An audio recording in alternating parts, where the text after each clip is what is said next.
اور میں وہ آدمی ہوں جو سمجھتا ہوں کہ غلامی سے بہتر موت ہے.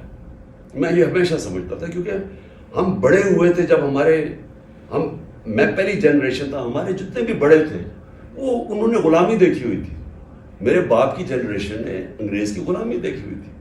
تو ان کے اندر ایک بڑا جذبہ تھا جب پاکستان بنا. ہم تو چھوٹے تھے نا, کہ ان کو فخر ہوتا تھا کہ ہم ایک آزاد ملک میں اب پیدا, اور بڑی ان کو ہوپس تھیں کہ ہم ایک عظیم قوم بنے گی.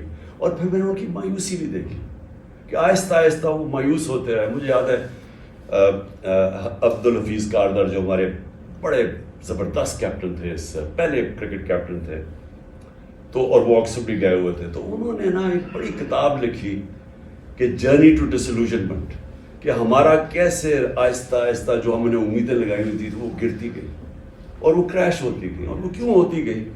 کیونکہ بدقسمتی سے ہم نے جو ملک جس طرف جا رہا تھا اور جانا چاہیے تھا, ہم اور طرف چلے گئے. اور انشاءاللہ جو میری امید اب یہ ہے کہ ہم اب سارے اداروں کے ساتھ, دیکھیے ادارے مضبوط ہوئے تو ملک مضبوط ہے. ہم چاہتے ہیں ادارے مضبوط. بات صرف ایک چیز ہے, کیا آپ الیکشن کروانا چاہتے ہیں؟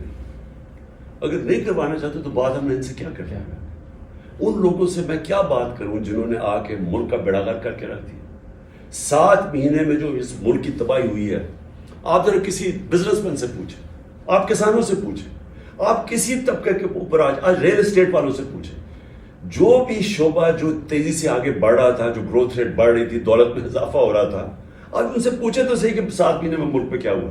کون سا ایٹم بم گر گیا پاکستان میں, آج تباہی مچ گئی.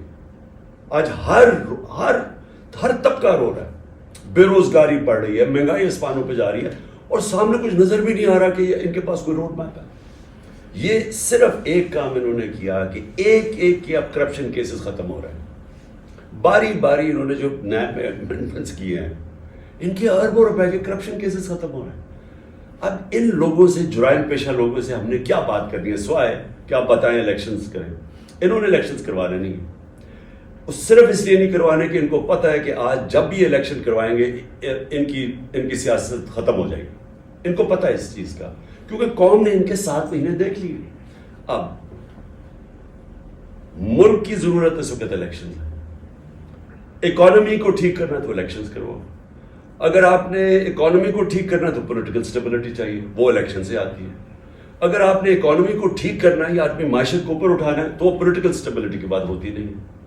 تو جب پولیٹیکل سٹیبلٹی صرف الیکشن سے آئے گی, اور آگے اگر امید ہے تو وہ الیکشن سے آئے گی, تو یہ صرف اور صرف کہ ہم الیکشن میں پٹ جائیں گے, ملک تباہ ہو جائے لیکن الیکشن نہ ہو, تو یہ تو انسسٹینیبل ہے.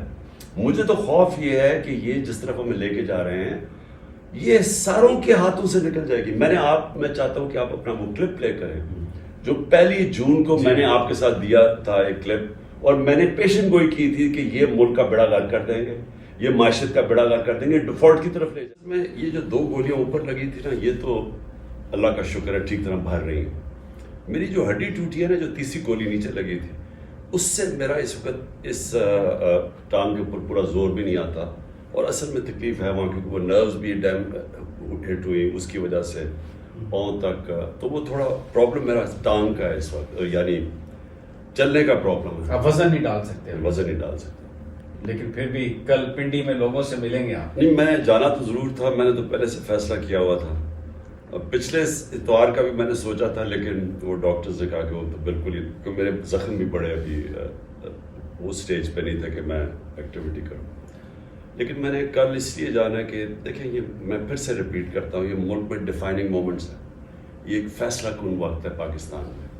اس وقت ایک جاگی ہوئی قوم ہے, اور میں یہ چاہتا ہوں کہ ہم اب کبھی بھی وہ پرانے زمانے میں نہ جائیں کہ جدھر بھیڑ بکریوں کی طرح قوم کو سمجھا جاتا ہے کہ پہلے ان چوروں کو کہتے ہیں کہ جنہیں یہ چور ہیں, آپ ان کو چور کہتے ہیں, ان کو نکالتے ہیں, پھر ان کو واپس لے آتے ہیں کہ جی آپ یہ کسی گنگا میں دھل کے آ گئے, آپ ٹھیک ہو گئے, آپ NRO مل گیا, پھر ان کو چور کہہ دیتے ہیں, پھر ان کو اوپر مسلط کر دیتے ہیں. یعنی میں سمجھتا ہوں کہ یہ بڑی توہین ہے ہماری قوم کی کہ رانا ثناء اللہ جیسے بدماشوں کو اوپر جا کے انٹیریئر منسٹر بنا دیا ہے.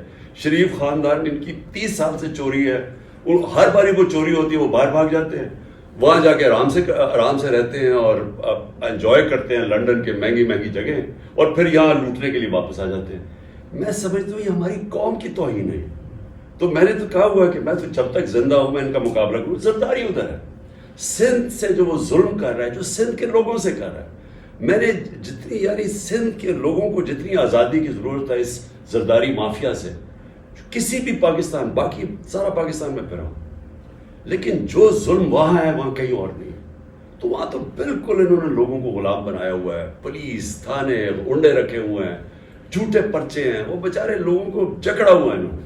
تو یہ وقت ہے کہ ایک قوم کھڑے ہو اپنی آزادی کے لیے، اور قوم یہ جو کل کا ہمارا مقصد ہی ہے حقیقی آزادی، یعنی ہم وہ ملک بننا چاہتے ہیں جو کہ قائد اعظم نے اپنی جان کے اوپر، یعنی وہ مر رہے تھے کینسر سے، اس کے باوجود وہ بتاتے کسی کو نہیں تھے کہ ملک بن جائے کسی طرح۔ اور پھر جو بڑی خواب تھی علامہ اقبال کی کہ پاکستان بنے گا کیا، تو ہم اس خواب کے اوپر واپس چلنا چاہتے ہیں۔ ہم یہ جو جس طرح ہمیں بنا دیا ہے انہوں نے کہ کبھی ادھر بیکاریوں کی طرح کبھی ادھر جا رہے ہیں، اور کبھی لوگوں کو کرش کر رہے ہیں، جو طاقتور ہے اس کا فیصلہ ہے کہ جو مرضی ظلم کرے لوگوں پہ، عدالتوں میں جاتے ہیں تو وہاں بیچارہ عام آدمی پھنس جاتا ہے۔ تو یہ ایک ٹوٹل ایک ملک اور صرف قوم کر سکتی ہے۔ میں آپ کو بتاؤں اداروں کے اوپر بھی قوم پریشر ڈالتی ہے برطانیہ میں، اور زندہ قوم میں یہ کرتی ہے۔ برطانیہ میں وہ گئے عراق وار میں، عراق کی جنگ میں وہ شامل ہو گئے،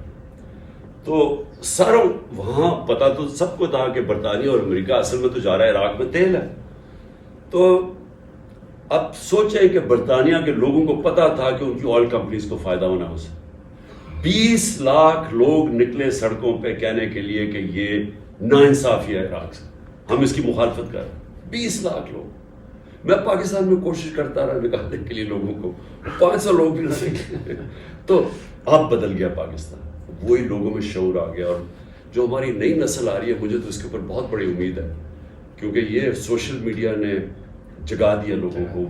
میرے زمانے میں یونیورسٹیز میں جاتا تھا، تقریریں کرتا تھا، ان کو ہی نہیں سمجھ ہوتی تھی پالیٹکس کی، تو اب اسکول کے بچوں کے اندر موبائل فون کی وجہ سے وہ پولیٹیسائز ہو گئے۔ سیاسی جب آپ کے لوگوں میں شعور آ جاتا ہے نا جی، تو وہ پھر فورس کرتے ہیں اداروں کے اوپر، وہ پریشر ڈالتے ہیں۔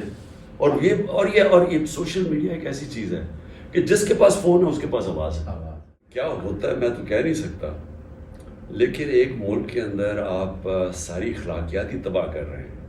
دیکھیں جو ڈیموکریسی ہے نا، جو ہم نے برطانیہ سے لیا، اس سے پہلے چلے جائیں، اصل میں تو جو ڈیموکریسی تھی ہماری وہ تو شروع ہوئی تھی مدینہ کی ریاست میں۔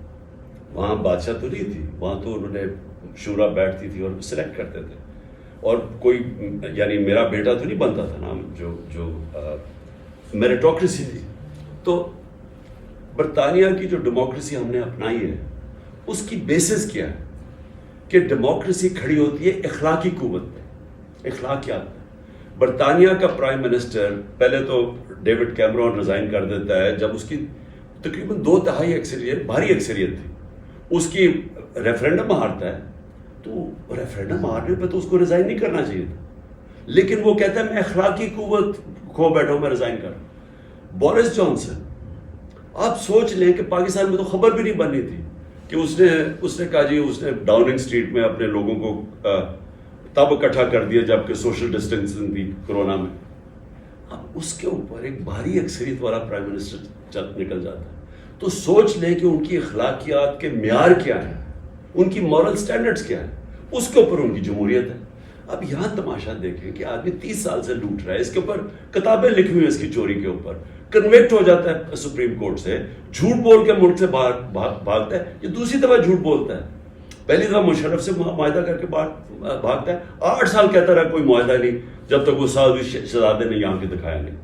تو ایک جھوٹا آدمی ایک ملک سے جھوٹ بول کے بھاگا ہوا، جیل سے بھاگا ہوا، سپریم کورٹ کنوکٹ کرتا ہے۔ اگر آپ اس کو سمجھتے ہیں کہ وہ کوئی ایسا کوئی چیز ہے کہ پاکستان کی سیاست اس کے بعد چل نہیں سکتی، اور اس کے لیے آپ خاص کوئی قانون بناتے ہیں کہ وہ واپس آ کے لڑ لے، مجھے اس کے لڑنے سے کوئی مسئلہ نہیں ہے۔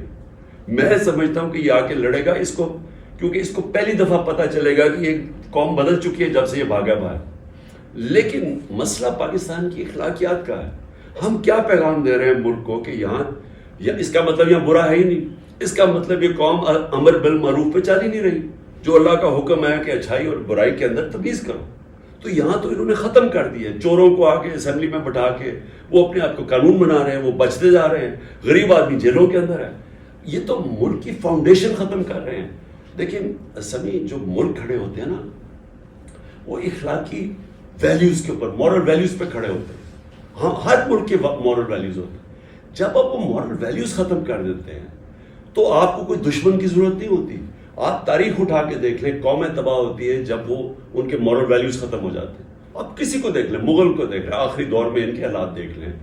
آپ ترکوں کو دیکھ لیں جو عثمانیہ سلطنت تھی، رومن ایمپائر دیکھ لیں. یہ سارے ایمپائر آخر طور پہ جب وہ گرتے ہیں تو ان کی مورل سٹینڈرڈ تباہ ہو جاتی ہے. مسلمانوں کو دیکھ لیں، ہمارے میں سمجھتا ہوں کہ یہ اتنا بڑا نقصان پہنچا رہے ہیں ملک کو. پہلے تو ان کو چوروں کو لے کے آئے، پھر ان کو NRO دلوایا، اوپر بٹھایا ہمارے ملک پہ، ان کے کیسز ختم کیے. اب وہ جو چوروں کا سردار ہے وہ بھی واپس آئے جو کنوکٹ ہوا ہے سپریم.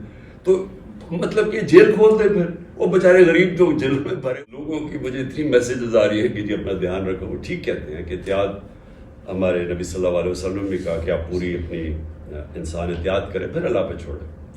لیکن دیکھیں یہ جو خوف ہے نا موت کا، میں نے تو موت بڑی قریب سے دیکھی نا، کیونکہ میں جب گر رہا تھا تو یہاں سے گولیاں کی مجھے ہو گئی ہیں اوپر سے. تو میں اگر وہ نہ ٹانگ پہ گولی تو سیدھے اوپر لگ گئی، یا وہ لڑکا ہاتھ نہ، وہ ابتسام وہ نہ ہاتھ مارتا تو وہ گولی بجائے ادھر لگنے کے اوپر لگنی تھی ساری. تو میں نے تو دیکھی ہے. تو اللہ بچانے والا ہے، کوشش انسان کرتا ہے. لیکن یہ ایمان ہمارا ہونا چاہیے کہ وہ جب تک اس کا فیصلہ نہیں ہے نا آپ دنیا سے نہیں جاتے.